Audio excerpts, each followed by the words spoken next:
guys, and welcome back to the shop. In this episode of This Old Farm Shop, wheels, tires, 31 spline axles, a differential from a 2004 Cobra,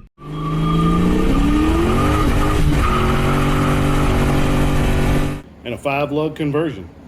So what wheels did we decide to go with? These are the Maker's Garage Reimagined Classics. Now they are based off of the 93 Cobra wheels. I actually talked with Jason at Foxtoberfest 2022, and he told me a little bit about the wheels. And so he did a 3D scan of the original 93 Cobra wheels, and he actually squished the fins just a little bit, made the holes a little bit bigger, and the whole wheel is dished inwards ever so slightly. And of course these, instead of a 17, are an 18. 8.5 inch wide wheels on the front, 9.5 inch wide ones on the back. Hopefully this is going to provide us a little bit more traction. As far as the 5 lug conversion, we're going with the kit from LMR. I'm going to upgrade the rear axles to 31 spline. And in the process, also going to go with the 04 Cobra limited slip differential. Now, I played with the Dragy some. Now keep in mind, this is on the street. It's summertime here. It's about 93 degrees outside. It's hot. But I'll just be honest, it's pretty terrifying doing this on the street. I wouldn't recommend anyone doing that. I did run it up over 100 miles an hour. We'll show the video here. But my best quarter mile time was a 1350.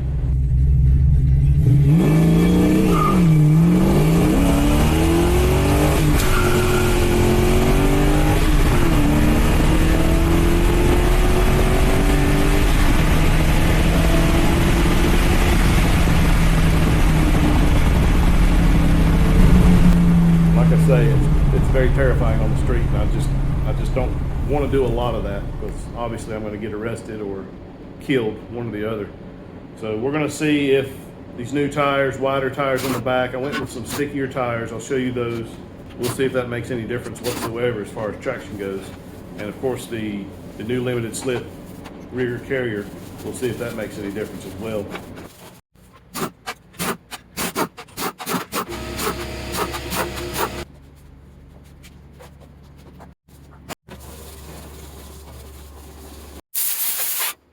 Most of you probably already know this, but you just go down to Advance Auto Parts and they'll let you rent bearing puller. It's the master axle puller set.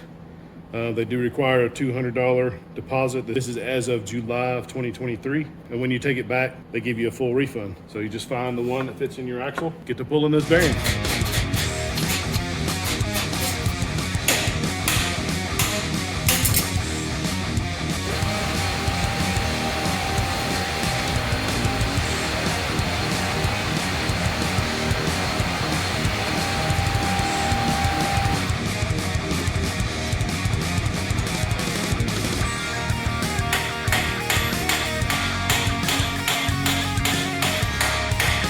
This was a rod end that came out of an old hydraulic cylinder, and I just put it in the lathe and turned it down to make it fit. Use it as a bearing driver. I mean, why not, right?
Hey guys, you want to torque these ring gear bolts between 97 and 102 foot-pounds, and you want to do it in multiple steps. I did it in 3 steps, so just go in a star pattern, you know.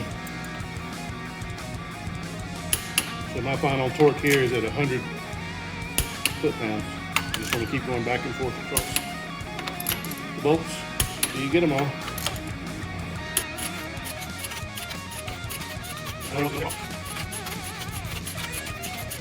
I did put a little bit of Loctite on all the bolts. Okay guys, I'm trying to put this 0304 Cobra Differential in the Fox Body Mustang. The factory shims that came with the car will not fit. They're way too thick to go in there.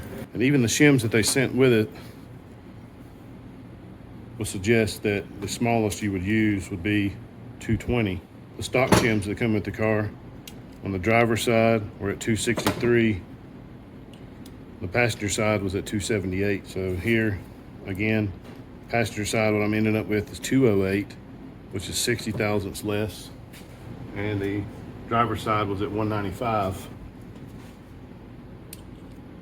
195, and that's about 70 thousandths less. 120 thousandths difference between this new Cobra 0304 carrier versus the stock carrier. So I'm gonna try to get it in, and we'll test the backlash and also check the end play back and forth and make sure that we're all well within spec. Okay guys, here's my homemade shim driver. I'll be able to drive my shims in now.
You know it's real when you got to bring in an expert.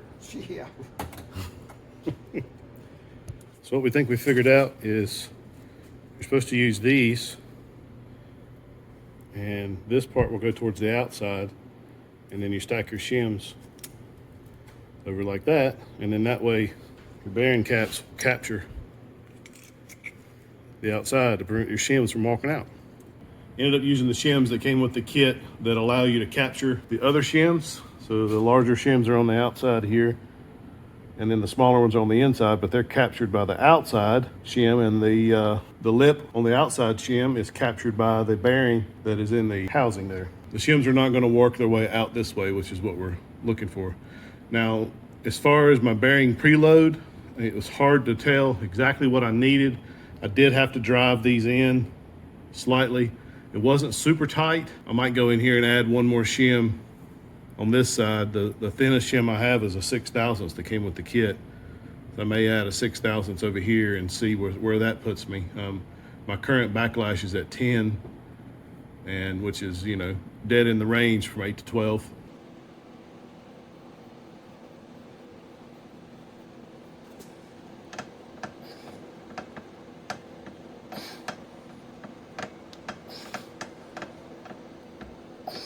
So we use the shims that I showed earlier, the ones that have the lip on them. That helps to retain all the shims so nothing can walk out. I ended up with 187 thousandths thick on this side and 205 thousandths thick on the passenger side. And my backlash is set here right at 10.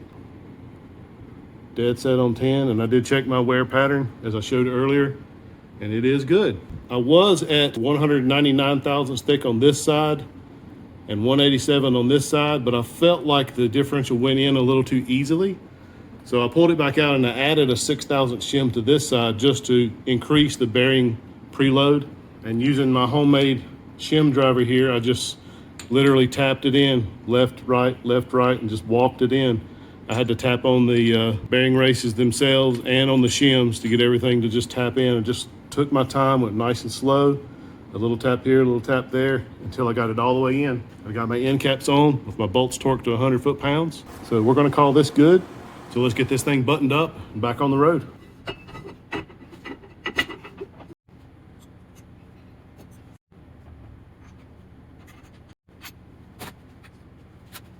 Seen a lot of different techniques for installing your wheel studs here, But a brake mechanic showed me one time the easiest way to do it.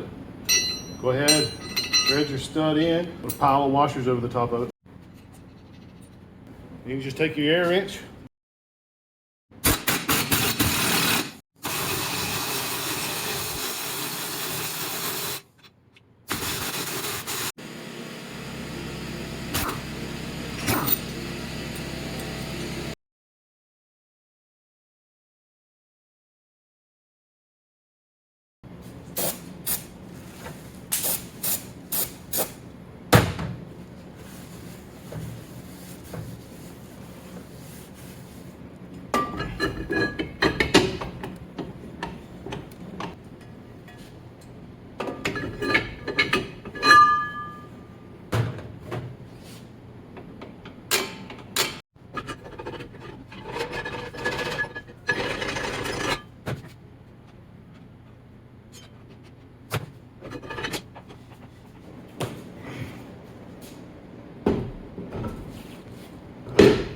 One potential issue could be that the quad shock is rubbing the tire, or the tire is rubbing the quad shock.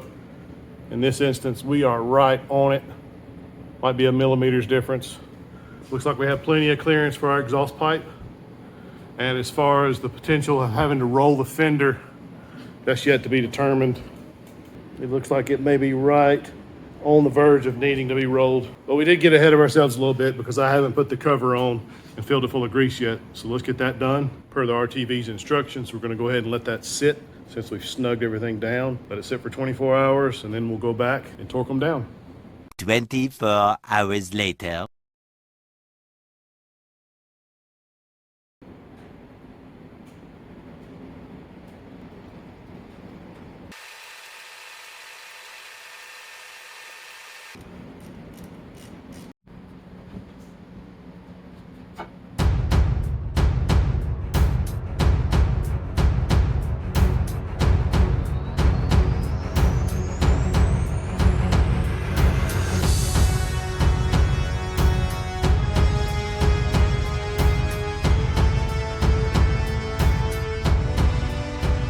Well guys, the look of these Reimagined Classic wheels from Maker's Garage really set the car off. They give it that modern tone with the 18-inch wheel. They just really look amazing in my opinion. The 5-lug conversion was no big deal, just rotors and drums and axles. I do believe traction is improved with the Cobra rear end. I feel a little less of that side-to-side movement of the car under heavy acceleration. I don't feel like I have to steer it as much. It still breaks loose without traction control on. It'll still light them up pretty hard. And I'm gonna show you some videos of my Dragy runs, both with and without traction control. With traction control on, I'm still running pretty close to the same times as I did before. But what I think I need to do is go in and actually allow just a little bit more wheel spin before a traction control kicks in. Because you know, this is a calculated traction control. It has no sensors on the wheels or anything like that. It's completely calculated by how fast you can accelerate over a given amount of time, and that's what it uses to reduce wheel spin.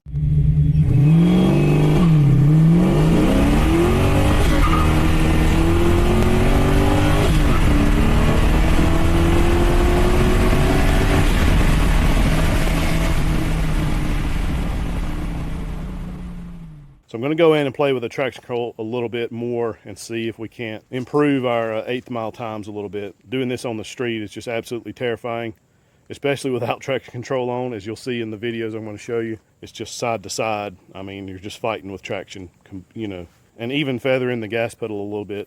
Just it's still spinning like crazy in first and second gear, but it's awesome.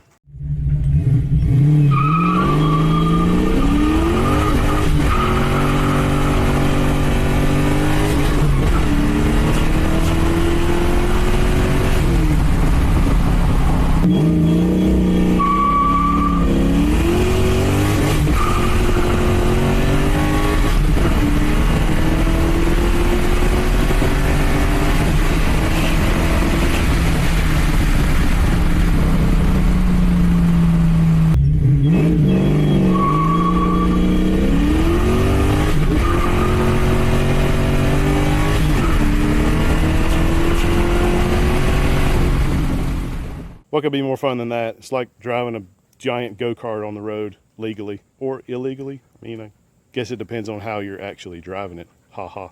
But I can tell that the tires are a little stickier, especially in the turns. Now, going around a turn, this thing handles, oh gosh, it feels like 10 times better than it did before with the wider tires and wheels on there. This is the completely stock suspension on this car.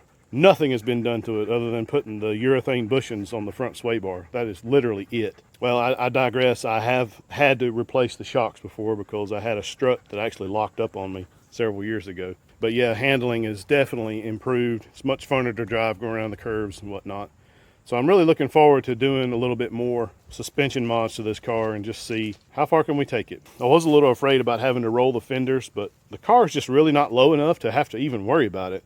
Now, when I do go in and update the suspension to lower the car a little bit, because I want to lower it, I don't know, at least a ½ inch in the front and at least an inch in the rear, just to level the car out, to make it look a little more modern, to help the wheel to fill up the wheel well a little better. At that point, we may have to roll the fenders because it is really close at this point. But like I say, I've had no issues as far as it touching so far. And I've put about 400 miles on the car since doing all this work to it. So this video has spanned nearly 3 or 4 months at this point. I'm not interested in just putting out videos just to put out videos. I'm trying to make my content more geared towards quality than quantity. So like I say, you know, I'm sorry you guys that I don't put out videos that often. I have a full-time job, so this is just a hobby. I do it on the side. So I appreciate you guys coming along for the ride. And if you have suggestions of what we should do next, drop them in the comments below. I'd love to hear from you. Thank you guys for watching. Have a great day.